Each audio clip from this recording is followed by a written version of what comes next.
a direção do Vasco não se manifesta junto à torcida, não coloca a cara para falar nada, só toma medidas que ferem tradições do Vasco, ferem alguns princípios que têm ocorrido no Vasco, como se quisesse fazer novamente, sem dizer, como foi dito quando o Move assumiu em julho de 2008, um novo Vasco fazendo coisas que um velho, muito velho Vasco fazia, quando tinha, por exemplo, o Cineac Trianon no centro da cidade, sendo o local da administração do clube, uma coisa que o Vasco deixou de manter em 1973, e o Vasco volta hoje a ser administrado da cidade, do centro da cidade, e não de São Januário, onde as coisas acontecem, onde os problemas surgem, onde as questões têm que ser resolvidas, onde, quando você não tem uma direção séria e competente para resolver, os problemas vão se acumulando, e as pessoas que estão no centro da cidade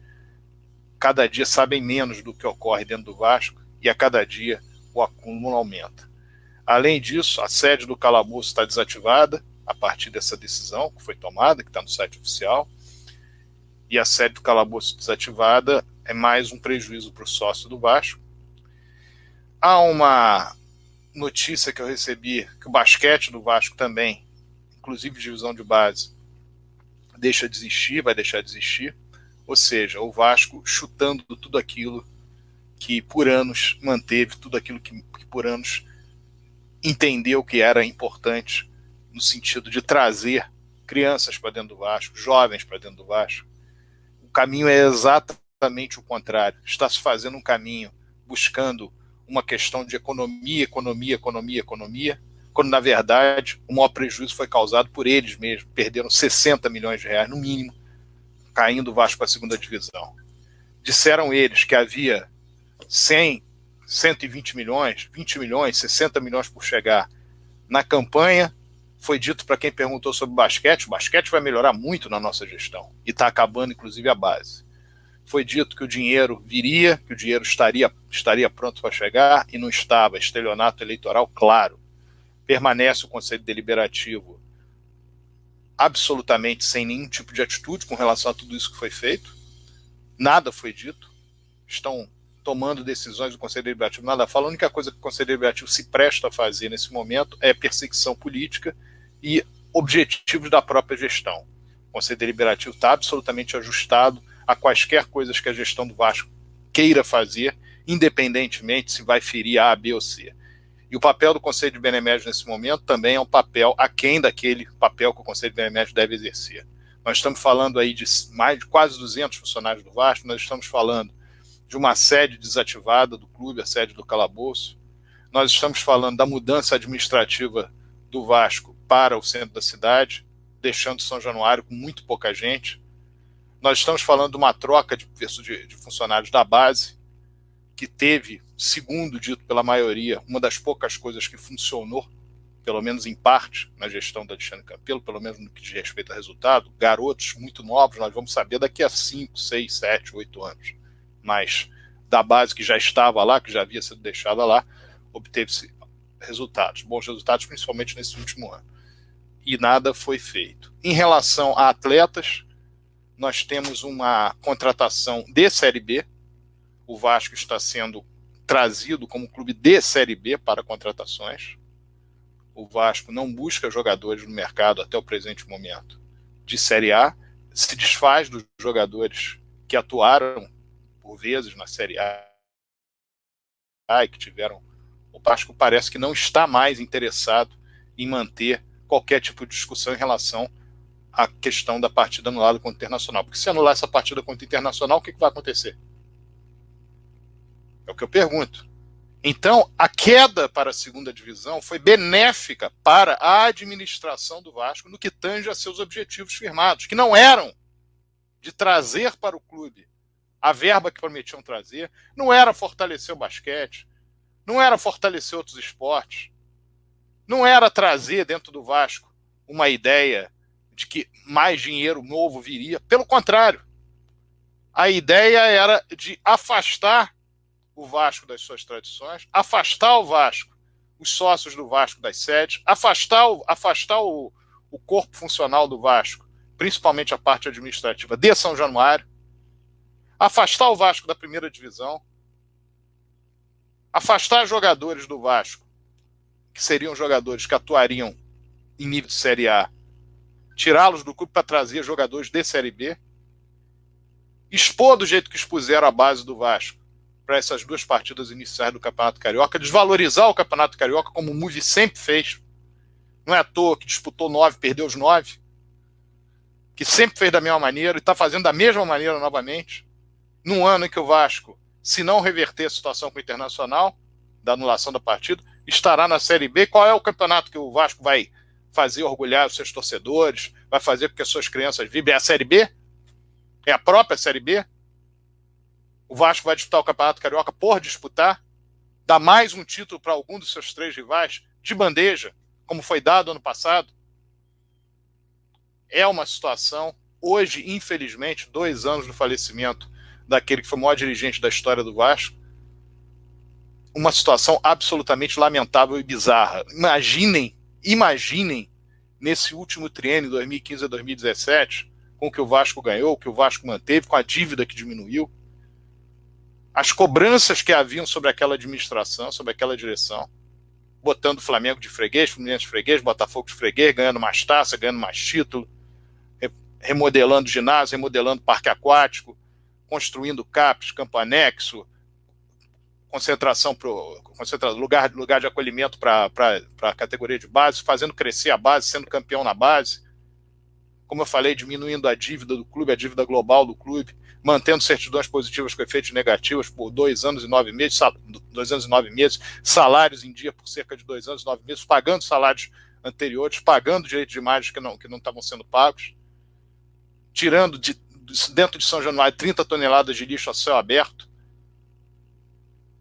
fazendo com que o Vasco voltasse a ter um respeito institucional no que tange a disputa com seus principais adversários, porque você adquire respeito quando você os vence. E o Vasco venceu a todos os seus adversários do Rio de Janeiro, dos grandes clubes do Rio de Janeiro, e obteve mais do que eles em relação a títulos, em relação a conquistas e vitórias. E aquilo ali foi trazido como algo pela oposição da época que havia de ter uma mudança. O Vasco estava numa situação periclitante, terrível, com tudo isso que eu acabei de narrar. Deixado depois na Libertadores da América para a gestão seguinte. E o que se viu de 2018 para cá é esse decréscimo do clube. O Vasco não paga salários em dia desde outubro de 2018. Outubro de 2018, nós estamos em março de 2021. Estou falando de outubro de 2018. O Vasco agora deixa de ter basquete, jogava NBB, agora não vai deixar de ter base. O Vasco agora não terá os associados o direito de frequentar a sede do calabouço. O Vasco tem um time hoje, um elenco hoje, está formando um elenco de Série B. O Vasco tinha um elenco para a Libertadores, aquele elenco que ganhou a vaga, que conseguiu a vaga de 2017 para 2018. Depois aquele time foi sendo absolutamente desestruturado. Se quiser, eu cito aqui os jogadores que foram saindo, Nenê, Wagner, entre outros jogadores que foram saindo ao longo da gestão do Alexandre Campelo. Citei esses 2, como poderia citar outros. Inclusive jogadores que foram trazidos de janeiro, em julho já tinham ido embora, já tinham saído. O Thiago Galhardo, por exemplo, era desse elenco. O Thiago Galhardo foi vice-artilheiro do Campeonato Brasileiro desse ano. E a situação é uma situação que só piora. O número de demissões é completamente absurdo. Ao longo da gestão do Campelo e desse início de gestão do Jorge Salgado, são simplesmente uma média de quase 500 funcionários mandados embora. E o Vasco não paga os direitos trabalhistas. E o Vasco vai ter mais dívida com isso. Quem está lá organizando as finanças foi o mesmo que ficou 10 meses sem pagar Profut no Vasco. É o mesmo que mantém esses salários atrasados. O Vasco se posiciona em relação ao mercado como um clube menor. Como é que ele vai captar recursos como um clube grande se ele se posiciona como um clube menor? Como é que ele vai conseguir grandes negociações de atletas se ele se posiciona como um clube menor? E os financistas achando que simplesmente vou tirar daqui, pôr dali, vou resolver, está tudo certo. E as pessoas não entendem o que é o Vasco. As pessoas não entendem qual é o peso do Vasco, o tamanho do Vasco. Você pode equacionar o clube sem diminuir o clube. O que estão fazendo é uma diminuição de clube. O equacionamento desse momento já é um erro brutal, porque é uma distância enorme. Ah, mas nós temos 720 milhões de dívida. Tinham 590 em 2018 quando entraram. Por que tiraram quem estava lá? Por que está 720? Explica. E fazendo acordos de longo prazo, dizendo que estava equacionando ao longo de 2018, 2019. Essa situação terrível que o Vasco está vivendo nesse momento, ainda tem a pequeneza dessas pessoas, que são pequenas nas atitudes, como nós observamos algumas atitudes de perseguição política, como são pequenas no pensamento de Vasco, porque eles pensam o Vasco pequeno. A bronca dessa gente é porque eles pensam o Vasco pequeno. Eles têm horror de quem pensa o Vasco grande. Eles pensam o Vasco grande na cabeça desses luminares, como foi dito por esse Adriano Mendes em 2019, em 2030. Vê se tem algum cabimento isso, já dizer se algum clube do Brasil faz isso. Clube grande, claro.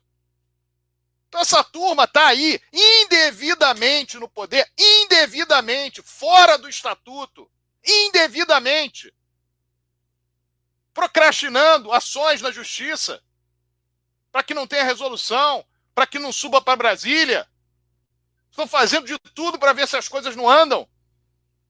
E, ao mesmo tempo, apequenando, mas não é apequenando do discurso da palavra, não. São nas atitudes absolutamente claras que estão sendo tomadas, uma atrás da outra, com o Conselho Deliberativo fazendo amém, com o Conselho de Beneméritos até esse momento sem nenhuma manifestação. Está tudo errado. Não é questão de quem votou em quem não votou em quem. Está tudo errado. O que está se tentando fazer é colocar o Vasco por anos para ser um clube medíocre, médio, pequeno, para quem sabe daqui a não sei quantos anos resolver alguma coisa, quando no futebol as coisas não são assim. É altamente competitivo. Você precisa ter gente que entenda. Esse rapaz que está lá, o Alexandre Pássaro, não era dessa direção uma opção. Está vindo através de indicação de terceiros. De ninguém que estava lá dentro. Eles buscaram o Rodrigo Caetano. Ligaram para o Rodrigo Caetano e largaram. Sem motivo. Então, o que essas pessoas estão fazendo com o Vasco, se elas entendem o Vasco pequenininho, vai, pelo amor de Deus, para ver no sofá o Vasco jogar. Fica em casa e vê o Vasco jogar. Fica na bronca porque o Vasco contratou o Germancano. Fica na bronca porque foi campeão carioca, porque não vale nada. Fica na bronca porque foi para a Libertadores, mas devia ter vendido a piscina. Vai lá fazer suas contas, faz uma tese, mestrado, doutorado, do que vocês acham que vão resolver o Vasco, porque na prática vocês não resolvem absolutamente nada. Agora, vocês querem fazer marketing de Vasco nesse lugar, como se o Vasco agora fosse ter um grande crescimento paulatino a partir das ações muito responsáveis, quando na verdade é só diminuição, desestruturação, fuga das tradições do clube, pouco desdém completo com relação ao associado do Vasco, perseguição política, resultados medíocres, preceitos absolutamente abomináveis no que diz respeito ao clube. Então aí, através de um golpe, de um rigoroso golpe, mais nada. E jamais ganhariam qualquer eleição com esse discurso da prática, diferente do que foi o discurso. O que estão fazendo com o Vasco é criminoso, é crime, lesa Vasco, criminoso com o Vasco, criminoso com as crianças vascaínas, criminoso com os jovens vascaínos, criminoso com a torcida vascaína, no sentido de ser crime lesa Vasco. Não é a questão de vou equacionar, é a questão da forma como as coisas estão sendo feitas. Porque não há dinheiro. Se não havia dinheiro, para que entraram? Se não havia condições, se não havia nenhuma vontade de manter a tradição no Vasco, se não havia nenhuma vontade de enfrentar da maneira devida. Então o que vieram fazer no Vasco?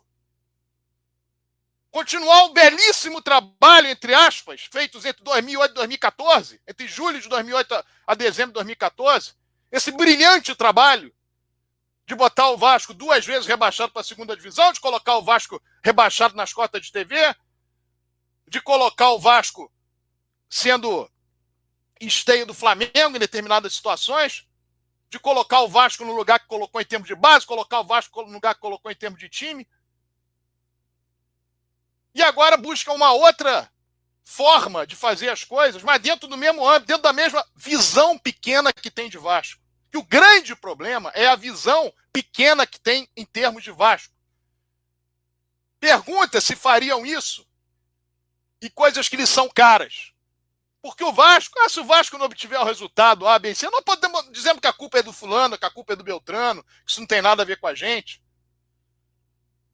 O Vasco, para todos nós, é caro. O Vasco, para todos nós, é sim uma paixão, mas também nós temos razão para saber, e o torcedor do Vasco tem razão para saber, tem um mínimo de bom senso para entender o que está acontecendo. As pessoas estão vendo que o Vasco está jogando para ser time de Série B em 2021. O Vasco joga a Copa do Brasil, o Vasco joga o Campeonato Carioca. O Vasco tem condições, pela marca que tem, pela camisa que tem, de ter títulos, de obter títulos. A volta à Série A é uma evidência. Mas esse ano tem o Cruzeiro e o Botafogo. E daí? São 4 vagas. Agora, a forma como colocam o Vasco é que é o grande problema. Daqui a pouco a torcida do Vasco vai começar a ficar preocupada. Realmente, nós ficamos entre os 4, vai ser uma grande vitória. Porque a forma como a diretoria do Vasco vai fazendo com que as coisas cheguem para a torcida do Vasco é a torcida do Vasco se acostumar a uma situação cada vez pior, cada vez pior, cada vez pior, cada vez pior. E daí que eu digo, mirem-se na cobrança que fizeram em 2015 e 2017. Mirem-se ali. O clube era campeão, ficou 7 meses sem perder, ganhava dos adversários do Rio, foi deixado na Libertadores e cobrança o tempo todo. Salários em dia, certidões e cobrança o tempo todo. Porque ficou 3, 4 meses, porque a direção do Vasco não vendeu o Paulinho em julho de 2017, justamente para a torcida do Vasco. Que absurdo, vendeu o Paulinho, barato, etc. Para isso, o Vasco passou sufoco no final do ano para deixar a oportunidade da gestão seguinte que acabou entrando de vender o Paulinho, que era, evidentemente, um objetivo de que a própria gestão tivesse uma reeleição e pudesse vender o Paulinho mais caro. Mas o problema que nós tivemos no final do ano de 2017 foi basicamente por causa disso. Tínhamos a possibilidade de fazer a venda em julho de 2017. Não foi feito porque preceito institucional, mas era para ser observado tudo que foi feito no Vasco. Nós vamos para as eleições, não, isso tudo é uma porcaria, isso não vale nada, isso é uma droga, porque o problema é se trocar, vai melhorar tudo. E aí o que nós estamos vendo? O que nós estamos vendo nesse período até agora? Não, é porque é o gestor A, não é porque é o gestor B, não é porque é a equipe C, não é porque a cabeça desse pessoal é a cabeça do MUV que destruiu o Vasco. Existem 2 formas de pensar. Aquele que pensa no Vasco de forma grandiosa, pensa no Vasco como clube grande e enfrenta os adversários e se expõe para enfrentar, e os que não fazem isso. Os que não fazem isso, normalmente, se aglomeram numa junção de, olha, isso aqui é mediocridade. Eu não vou longe. Nós estamos falando aqui hoje do Eurico Miranda.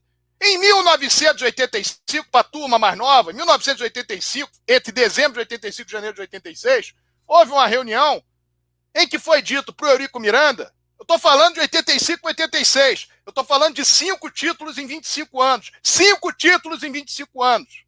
5 em 25, uma média de ganhar título de 5 em 5 anos. Foi dito para ele o seguinte, o Vasco está no caminho de se tornar um Botafogo. O Botafogo, na época, estava 17 anos sem ser campeão. Sabe o que o Eurico Miranda disse para eles? Na sua opinião, entrou lá e mudou completamente. Mas por quê? Porque é um... Não, pessoa extremamente qualificada, cheia de qualidade, mas porque tinha consigo um jeito de pensar Vasco. O Vasco grandioso, o Vasco forte. O Vasco que desafia, o Vasco que enfrenta. Não tinha dinheiro demais, não tinha, mas tinha gente dentro do Vasco, a partir do comando dele, para fazer isso. E aí a situação do Vasco mudou. Então o grande problema que nós temos hoje é uma diretiva de gestão em que as pessoas tomam as decisões como se isso fosse uma coisa, se o Vasco fosse uma empresa da grupo lá deles, de isso aqui interessa aqui meia dúzia de sócios. Mas tem 20 milhões de torcedores. Como é que você diz para a torcida do Vasco, eu estou contratando aqui para a Série B, um time, porque eu estou com uma dívida de 720 milhões, e daí o outro tinha uma dívida de 688 milhões, montou time, ganhou o campeonato, e qual é a justificativa? E se chegou a essa dívida por causa de vocês, porque pegaram com 220, pegaram com uma dívida menor que a do Flamengo, menor que a do Fluminense, menor que a do Botafogo. Agora, estão brincando de Vasco, brincando de gerir o Vasco. Vou gerir o Vasco aqui como se eu tivesse a minha empresa, a minha firma, sem entender tudo que passa junto ao Vasco, essa comunidade de sentimentos que é o Vasco, sem entender qual o peso que tem São Januário, sem entender o que a torcida do Vasco precisa, sem entender o que as crianças vascaínas precisam, e traz esse tipo de situação como se o Vasco estivesse numa horrorosa situação, que não tem saída, a mesma que eu ouvi, não, foi dito ao Eurico Miranda, ele me contou, em 1985, a mesma de quando chegaram em 2008, o Vasco é uma terra arrasada, 220 milhões de reais é uma terra arrasada, o Vasco não tem o que fazer, com salário em dia, é uma terra arrasada, com time em nono lugar do campeonato, é uma terra arrasada. Aí quando chega o seu Alexandre Campelo para gerir, aí esse, Adriano Mendes, junto com os gênios da área de finanças, a situação do Vasco é terrível. Estamos aqui com... A dívida era 688, está com 640, 590. Isso é muito ruim. E aí faz o que fizeram, leva para 720, põe o time na segunda divisão e acha que, bom, legal, estamos na segunda divisão agora, podemos equacionar. Podemos colocar o nosso brilhante plano em ação, que era de estelionato eleitoral, de mentir para todo mundo, porque no fundo, a única coisa que nós queremos é fazer uma mediocridade no Vasco 7, 8, 10 anos, porque lá na frente vocês vão ver o que vai acontecer. Vocês estão de brincadeira. Estão de brincadeira com a torcida do Vasco. Estão de brincadeira com o quadro social do Vasco. As pessoas têm que reagir, as pessoas têm que falar, as pessoas têm que se pronunciar, as pessoas têm que questionar tudo isso que está acontecendo, protestar. Porque o grande ganho que essa diretoria tem é a torcida do Vasco estar afastada de São Januário, porque os jogos não têm a possibilidade de ter torcida em função da pandemia.